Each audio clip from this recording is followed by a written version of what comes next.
শরীফ ওসমান হাদী একটি নাম, একটি ইতিহাস।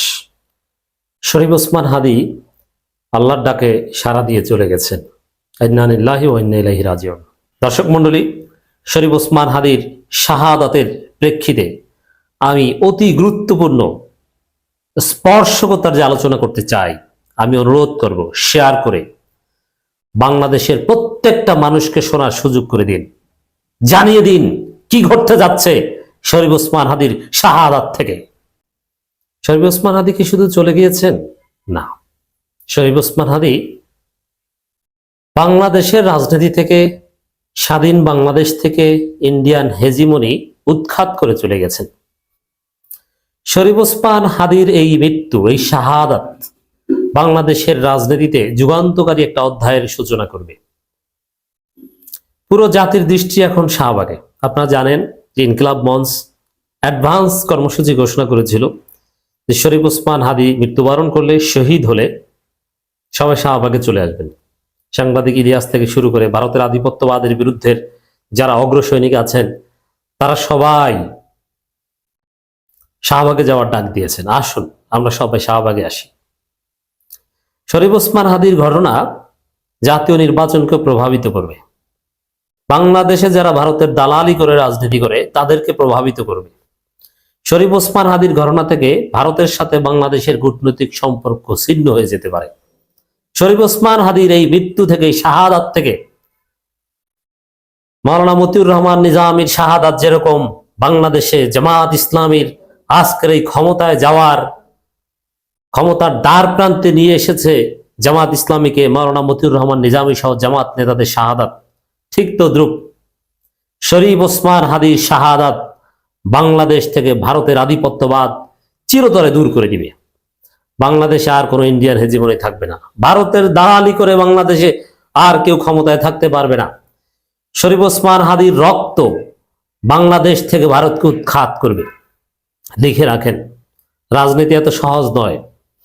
আল্লাহ রাব্বুল আলামিন এমনি এমনি ওসমান হাদীকে শহীদ হিসাবে কবুল করেননি।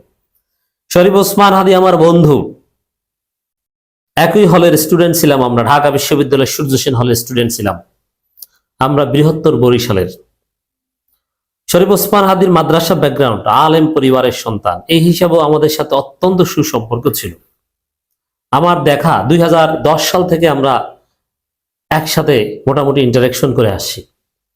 ব্যক্তি জীবনে সৎ একজন আদর্শ মানুষ, একজন ইসলামপন্থী মানুষ, একজন বিপ্লবী মানুষ, নিরহংকারী একজন মানুষ। এই শরীফ ওসমান হাদীর সবসময় শাহাদাতের তামান্না ছিল। আমরা দেখে আসছি যে আল্লাহ যেন শহীদ হিসেবে কবুল করে। একজন রাজনীতিবিদ স্বাভাবিক মৃত্যু, এটা তার কাম্য নয়, এটা তার জন্য প্রেস্টিজিয়াস নয়। একজন রাজনীতিবিদ শহীদ হবে দেশের জন্য, এটা তার জন্য সবচেয়ে বড় কিছু। এই তামান্না শরীফ ওসমান হাদীর সবসময় ছিল। আল্লাহ রাব্বুল আলামিন কবুল করেছেন। এই কবুলের মধ্য দিয়ে বাংলাদেশকে একটা নতুন অধ্যায় আল্লাহ নিয়ে যাবেন। আল্লাহ নিয়ে যাবেন। আবু সাইদের শাহাদাত হাসিনার মসনদকে চূর্ণ বিচূর্ণ করে দিয়েছে। বাংলাদেশে আরো অনেকে শহীদ হয়েছে, অনেকে রক্ত দিয়েছে। এই ওসমান হাদীর শাহাদাতকে কেন্দ্র করে আমি একটা সিক্রেটস আজকে শেয়ার করব। এক একটা শাহাদাত, এক একটা শহীদ, এক একজনের রক্ত এক একটা ইতিহাস রচনা করে। আপনাদেরকে এটা জানতে হবে। আমি এই আলোচনা এত তাড়াতাড়ি করতে চাইনি, আজকে করছি। 1975 সালের 15ই আগস্ট শেখ মুজিবের রক্ত ঝরেছিল এই বাংলাদেশে। আল্লাহর একটা সুন্নাত হচ্ছে, জমিনে যাদের রক্ত ঝরে আল্লাহ তাদের ক্ষমতা দেয়। প্রমাণ দেখেন, বাংলাদেশে যে দলের প্রধানরা শহীদ হয়েছে সেই দলকে আল্লাহ ক্ষমতা দিয়েছে।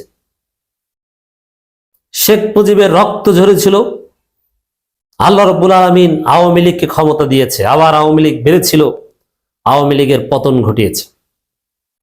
শেখ মুজিব দলের প্রধান ছিল, দলের প্রধান শেখ মুজিব হত্যাকাণ্ডের শিকার হয়েছেন। আওয়ামী লীগ ক্ষমতা পেয়েছে একটা পর্যায়ে এসে।